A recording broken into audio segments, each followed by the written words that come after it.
Ayan, excited na ba kayo? Mga ka-Angel May Bisaya American. Ayan, i-ready na natin yung balikbayan box na ibibigay natin sa mabubunot ko ngayong May 14.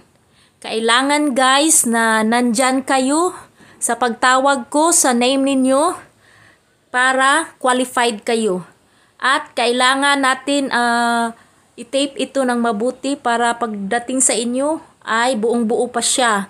So, busy talaga ako ngayon, pero okay lang kasi nga para naman ito sa inyo, tulong ako, nakakapag-share ng blessing kahit paano, kahit malayo ako dito, pero naibigay ko sa inyo yung blessing ko sa inyo. So, sana guys ay nandyan kayo sa pagbunot ko sa pangalan ninyo. Good luck sa winner!